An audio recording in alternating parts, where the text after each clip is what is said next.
जय जगन्नाथ, जय जगन्नाथ, जय जगन्नाथ, जय श्री राम, जय श्री राम। एठी उपस्थिता भाई आओ भावनी मानंको मोर नमस्कार जोहार।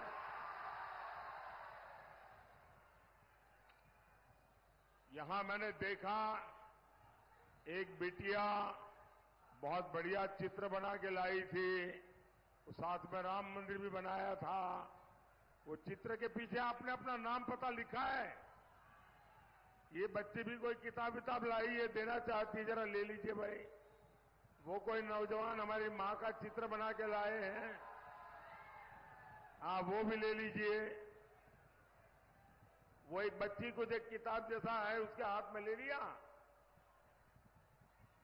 आप सबने अपना अता पता लिखा है। आप लोग इतना उत्साह उमंग के साथ इतनी मेहनत करके अपनी भावनाएं प्रकट कर रहे हैं। मैं आपका बहुत बहुत आभारी हूं। ये कोई बुजुर्ग आदमी को भी मन कर गया आगे को लेके आ रहे हैं, उनसे भी ले लीजिए।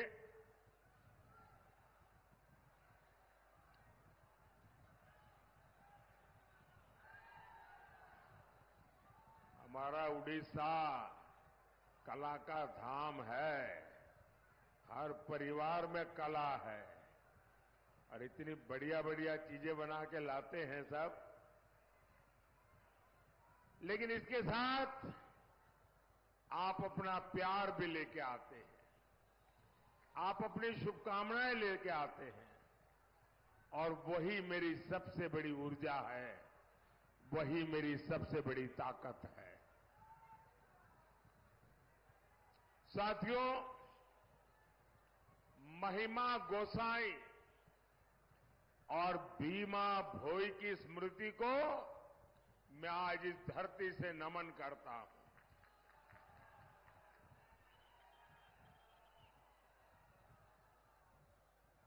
साथियों, मैंने अपना जीवन का लंबा समय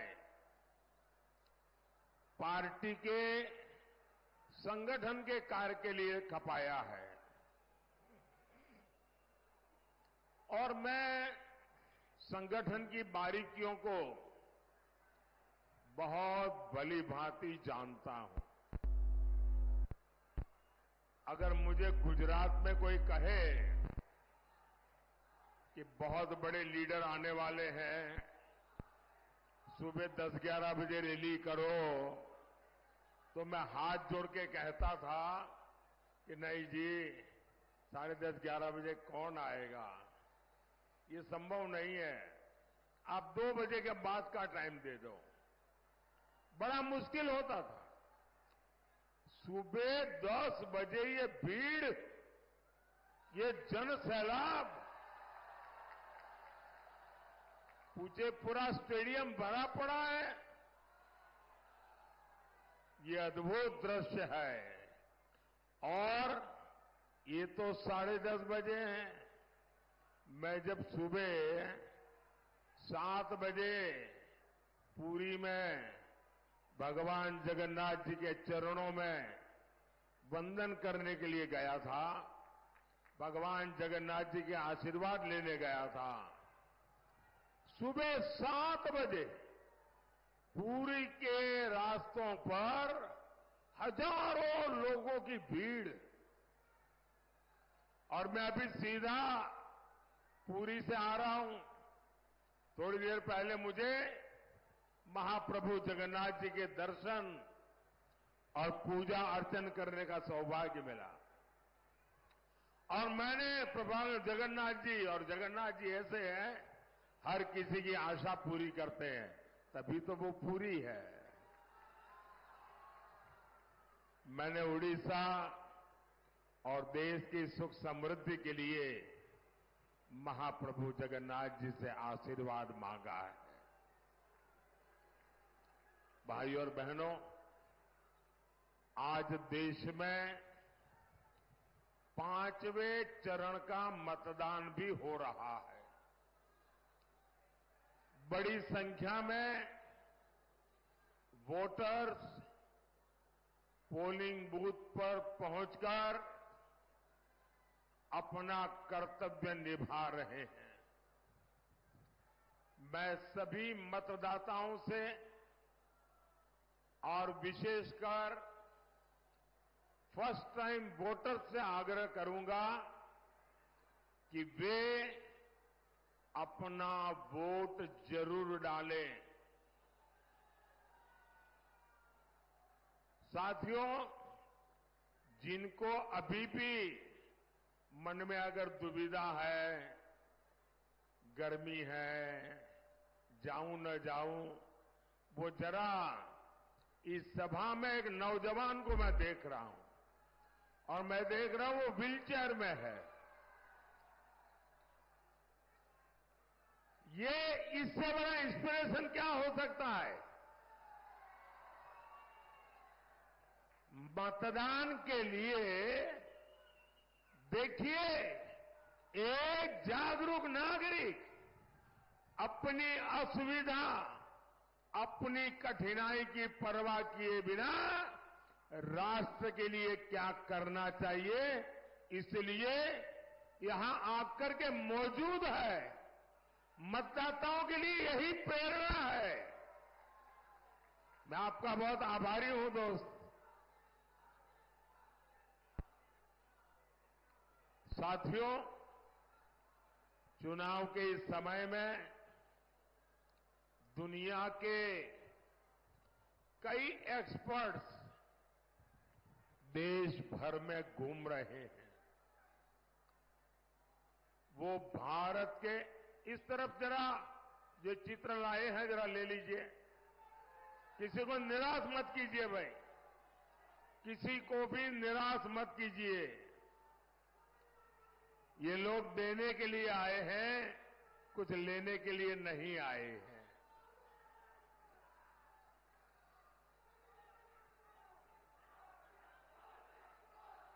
इधर एक बच्ची है, उसको जरा आगे आने दीजिए। आप मत लीजिए, उस बच्ची को आगे आने दीजिए। बहुत प्यारी छोटी सी गुड़िया, देखिए वो चित्र लेकर के आई है। उस बच्ची को आगे आने दीजिए।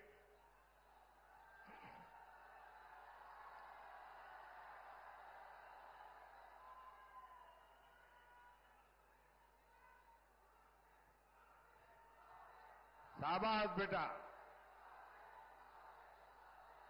बेटा तुम्हारा चेहरा नहीं दिखाई देता है मुझे। अरे भाई, आप ऐसे छीन मत लो, वो बेटे का चेहरा मुझे देखना है। शाबाश, शाबाश बेटा। देखिए, ये 2047 में विकसित भारत होगा ना, तब ये शान से देश को चलाते होंगे।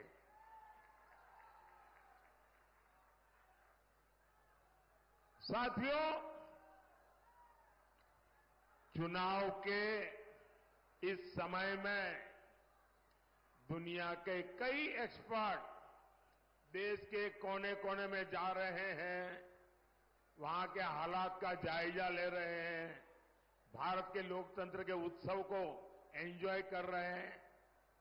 वो भारत के मतदाताओं की नब्ज टटोल रहे हैं। हर कोई हैरान है, हर कोई चकित है। ये जन समर्थन, जनता जनार्दन का ये आशीर्वाद हर कोई मोदी सरकार को तीसरी बार वापस लाना चाहता है। इसमें भी हमारी माताओं बहनों का, हमारे नौजवानों का उत्साह बहुत अधिक देख रहा हूं मैं। और ओडिशा में तो ये मैं सामने देख रहा हूं, यहां एक ही नारा गूंज रहा है।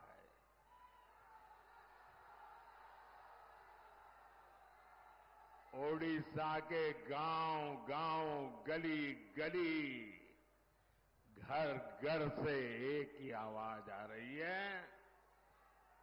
ओडिशा में पहली बार डबल इंजन सरकार। ओडिशा में पहली बार डबल इंजन सरकार। ओडिशा रे प्रथम थर है डबल इंजन सरकार। ओडिशा रे प्रथम थर है डबल इंजन सरकार। साथियों, आपने बीजेडी सरकार पर 25 साल भरोसा किया है। आज पूरा ओडिशा ये आत्म मंथन कर रहा है कि इन वर्षों में ओडिशा के लोगों को क्या मिला। आज भी यहां किसान परेशान है। आज भी नौजवान छोटे छोटे काम के लिए दूसरे राज्यों में जाता है। हद तो ये है कि आदिवासी क्षेत्र जहां जल, जंगल, जमीन है, खनिज संपदा है, वहां सबसे ज्यादा बेहाली है। माताजी, आप वो तस्वीर नीचे रखिए, आपके हाथ थक जाएंगे और पीछे लोगों को दिखता नहीं है। आप सब नीचे रख दीजिए, अपना नीचे रखिए। और इन्हीं इलाकों से सबसे ज्यादा पलायन होता है। क्यों भाई? इतने समृद्ध ओडिशा की जनता इतनी गरीबी में जीने के लिए मजबूर क्यों है?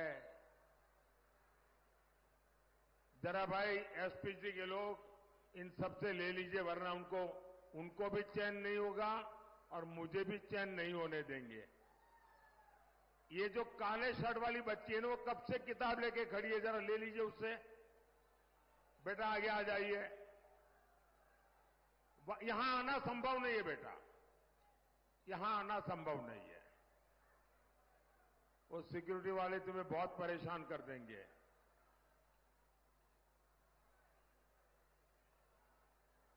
अब संतोष हो गया सबको? अब मैं अपनी बात करूं आगे। आप इतना प्यार बरसाते हैं कि मेरी बोलती बंद हो जाती है।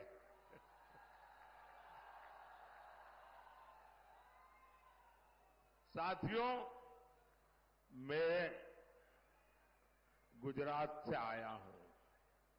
मैं सोमनाथ की धरती से आया हूं, जगन्नाथ की धरती को प्रणाम करने आया हूं।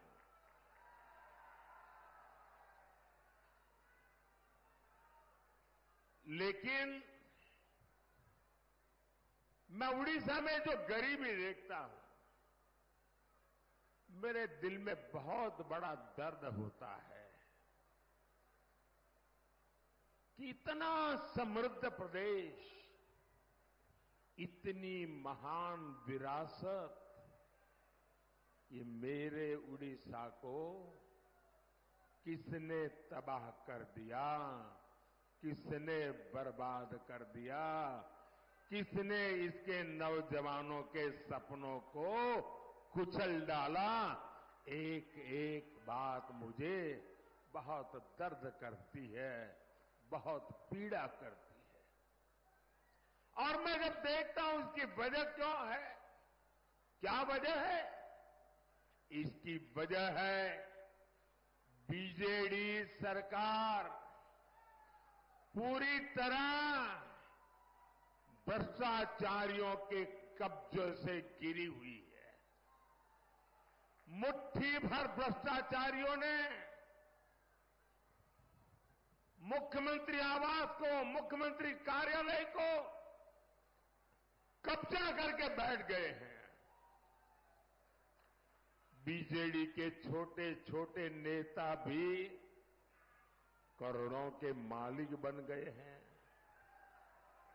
भाइयों और बहनों, उड़ीसा की बीजेडी सरकार ने यहां की खनिज संपदा का लाभ आपको नहीं लेने दिया। मोदी ने 2014 में जब से आपने सेवा करने का अवसर दिया, हमने नई खनन नीति बनाई। इसके तहत ओडिशा को ज्यादा रॉयल्टी मिलती है। मोदी ने डिस्ट्रिक्ट मिनरल फंड बनाया ताकि यहां से निकलने वाले हर खनिज का एक हिस्सा यहीं विकास में लगे, यहां रहने वाले लोगों को लाभ हो। आप अंदाजा लगा सकते हैं, हमने ओडिशा को डीएमएफ के तहत कितने रुपए दिए हैं? डिस्ट्रिक्ट मिनरल फंड कितने रुपए दिए हैं? आप जानकर के हैरान हो जाओगे।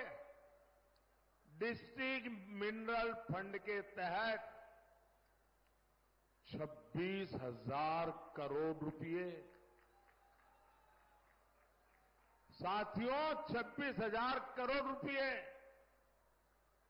और ये पैसे ढेंकेनाल में बच्चों के स्कूल के लिए, गांवों की सड़कों के लिए खर्च होने थे। लेकिन इसमें भी बीजेडी के लोगों ने भ्रष्टाचार ही भ्रष्टाचार फैलाया। साथियों, बीजेडी के राज में न तो ओडिशा की संपदा सुरक्षित है और न ही ओडिशा की सांस्कृतिक धरोहर सुरक्षित है। ये तो पद्म सम्मान से पुरस्कृत अंतर्यामी मिश्रा जी की धरती है, जिन्होंने जगन्नाथ संस्कृति को लेकर इतना काम किया है। लेकिन बीजेडी सरकार में जगन्नाथ जी का मंदिर भी सुरक्षित नहीं बचा है। पिछले 6 साल से श्री रत्न भंडार की चाबी का अता पता नहीं है। मैं जरा आप सबसे पूछना चाहता हूं, पूरे देश की श्रद्धा, सदियों से जो पूजा होती है,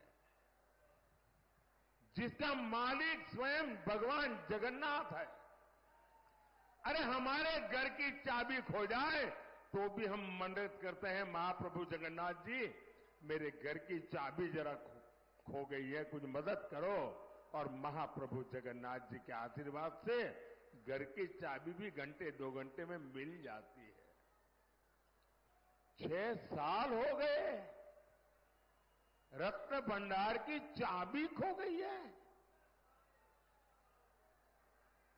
इसके पीछे का बहुत बड़ा राज बीजेडी सरकार और मुख्यमंत्री को घेरा डाल करके जो लोगों ने कब्जा किया हुआ है ना, वो सीधे सीधे जिम्मेवार है।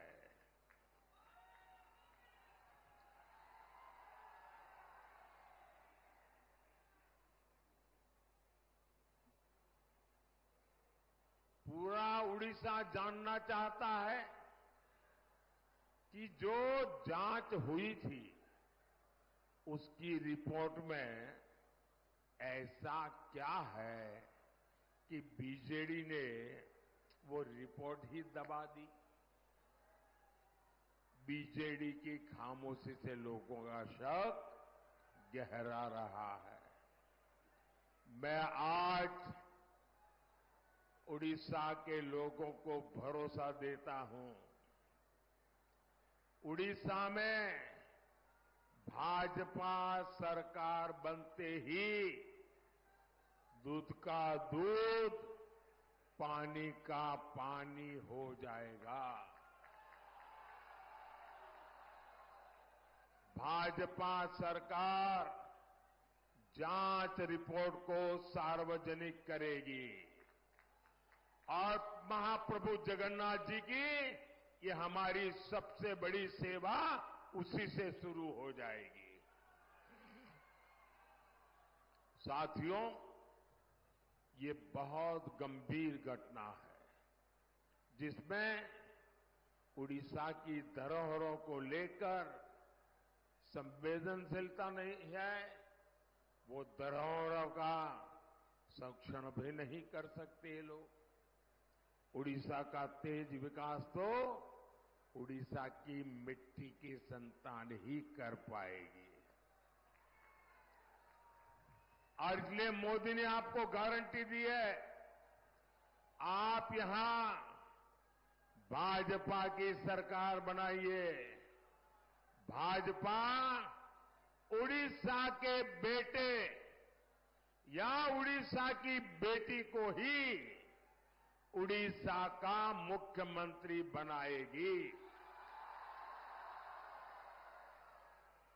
और आपको मालूम है ना, मैंने पहले से बताया है, शपथ ग्रहण की तारीख बताई है, पता है ना?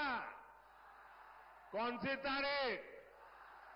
मैं आज आपको निमंत्रण देने आया हूं। 10 जून को उड़ीसा में डबल इंजन सरकार का शपथ ग्रहण कार्यक्रम होगा। ये सरकार का जाना तय है। भाइयों बहनों, 21वीं सदी के उड़ीसा को विकास की रफ्तार चाहिए। वो बीजेपी सरकार किसी भी हालत में नहीं दे सकती। इस शताब्दी का अब तक का पूरा हिस्सा आप बीजेडी को मौका दे चुके हैं। अब समय आ गया है कि आप बीजेडी की ये ढीली ढाली नीतियां, ढीला ढीला काम, स्लो रफ्तार को छोड़कर भाजपा की तेज रफ्तार सरकार चुने। आप सभी देख रहे हैं, पिछले 25 वर्षों से उड़ीसा में सिंचाई के अनेक प्रोजेक्ट अटके, लटके और भटके हुए हैं। रंगाली सिंचाई परियोजना 80 के दशक से बन रही है, आज तक नहरें नहीं बन पाई। एक और प्रोजेक्ट स्वर्ण रेखा सिंचाई परियोजना, इस पर 1970 से प्लानिंग चल रही थी। आपने मोदी को अवसर दिया तो इसको हम पीएम कृषि सिंचाई योजना के दायरे में लाए। उड़ीसा में ऐसे 8 बड़े सिंचाई प्रोजेक्ट थे जो कई दशकों से लटके हुए थे। इनमें से 5 को तेज रफ्तार मोदी सरकार पूरा कर चुकी है, लेकिन बीजेडी सरकार के ज्यादातर प्रोजेक्ट आज भी अधूरे ही है। साथियों, ओडिशा के धान किसानों के साथ भी यहां बरसों से विश्वासघात हुआ है। यहां किसान साल में एक फसल मुश्किल से ले पाता है। वो मेहनत करता है, धान उगाता है, लेकिन 2200 रुपये का घोषित एमएसपी तक उसे नहीं मिल पाता। बीजेडी के नेता धान किसानों को मंडी में लूटते हैं और इसलिए भाजपा ने गारंटी दी है। आप मेरा एक काम करेंगे, जरा हाथ ऊपर बढ़कर के बताइए, मेरा एक काम करेंगे? करेंगे? जरा जोर से बताइए, करेंगे? पीछे स्टेडियम वाले बताइए, करेंगे? आप हर किसान को मेरी तरफ से मिलिए और किसान को मेरी एक बात जरूर बताइए। उनको कहिए कि आज तक जो आपकी लूट हुई है, मोदी ने गारंटी दी है कि यहां बीजेपी की सरकार बनेगी तो छत्तीसगढ़ की तरह उड़ीसा में भी धान का एमएसपी 2200 रुपया नहीं, 3100 रुपये क्विंटल होगा। ये 3100 रुपया वाली बात हर किसान को पहुंचाएंगे। ये मोदी की गारंटी पहुंचा देंगे। इतना ही नहीं, 48 घंटे में यानी 2 दिन के भीतर भीतर धान का पैसा उसके बैंक के खाते में जमा हो जाएगा। दूसरा, उन किसानों को बता दीजिए, अभी तोलने के बहाने जो कटनी होती है, जो छटनी होती है, जो किसानों को लूटती है, उससे किसानों को मुक्ति दिलाने के लिए मंडियों में इलेक्ट्रिक मशीन भी लगाई जाएगी। साथियों, बीजेडी सरकार का पहली बार इस तरह कच्चा चिट्ठा पूरे देश के सामने आ रहा है। आदिवासी हितों को लेकर भी यहां की सरकार पूरी तरह बेपरवाह है। आप भी जानते हैं, मोदी सरकार ने आदिवासी परिवारों के लिए वनधन योजना बनाई। इनके माध्यम से वन उत्पादों की खरीद एमएसपी पर होती है। देश भर में 3,500 से अधिक वनधन केंद्र है। यहां उड़ीसा में भी 250 वनधन केंद्र खुले हैं।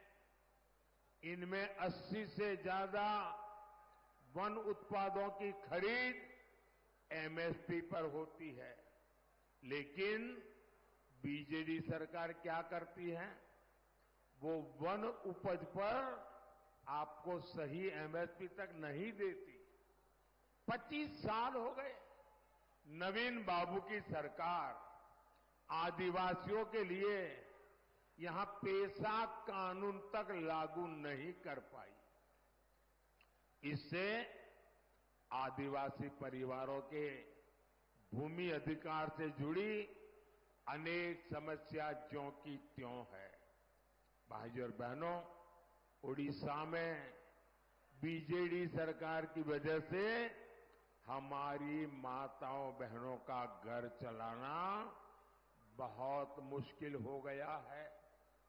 अब देखिए, मोदी दिल्ली से आपको मुफ्त चावल देने के लिए पैसा भेजता है, लेकिन बीजेडी के लोग यहां उसमें अपनी फोटो लगाते हैं और आपके हिस्से का चावल बाहर बेच देते हैं। इसलिए उड़ीसा की महिलाओं के लिए भाजपा ने एक बहुत बड़ी योजना बनाई है। भाजपा की सुभद्रा योजना उड़ीसा की हर बहन को बहुत मदद करने वाली है। मोदी आपके घर का बिजली बिल जीरो करने के लिए कोई काम कर रहा है। पीएम सूर्यघर मुफ्त बिजली योजना का तेजी से विस्तार हो रहा है। आप अपने घर पर सोलर पैनल लगाएं, इसके लिए मोदी सरकार आपको 75,000 रुपये से ज्यादा दे रही है। इससे बनी 300 यूनिट तक बिजली आप मुफ्त इस्तेमाल करेंगे और बाकी बिजली बेचकर आपकी कमाई भी होगी। साथियों, ओडिशा में डबल इंजन की सरकार के लिए भाजपा के उम्मीदवारों को एमएलए भी सबको चुनना है और यहां एमएलए चुनकर भुवनेश्वर भेजिए और साथ ही ढेंकानाल से मेरे बहुत पुराने मित्र, सबको आश्चर्य होगा, 40 साल से हमारी दोस्ती है, ऐसे रुद्रनारायण पाणी जी, 40 साल से मेरा नाता है इनसे, और संबलपुर से धर्मेंद्र प्रधान को रिकॉर्ड वोट से जिताकर दिल्ली भेजिए। यहां कुछ बहनें आशीर्वाद लेके आई है, वो एक बच्ची चित्र लेके आई, जरा एसपीजी के लोग इसको कलेक्ट कर लीजिए। मैं आपका बहुत आभारी हूं, आप कब से प्रतीक्षा कर रही है, वो मेरी टीम ले लेगी, आपको मुझे पहुंच जाएगा। मैं आपके आशीर्वाद के लिए आपका आभारी हूं। इधर भी जरा देखिए, एक नौजवान है, वो भी कुछ लेके आए हैं, जरा कलेक्ट कर लीजिए भाई। इस तरफ भी कलेक्ट कर लीजिए। मैं आपके प्यार का मेरे लिए बहुत मूल्य है जी, मैं आपको निराश नहीं कर सकता हूं। जो लोग रात रात चित्र बनाते हैं या लेके आते हैं, मेरे दिल को छू जाता है।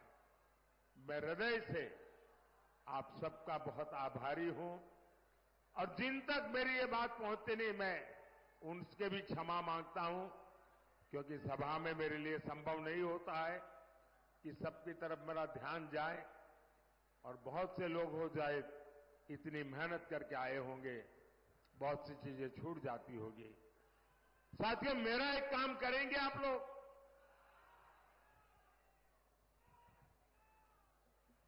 क्यों ढीले पड़ गए?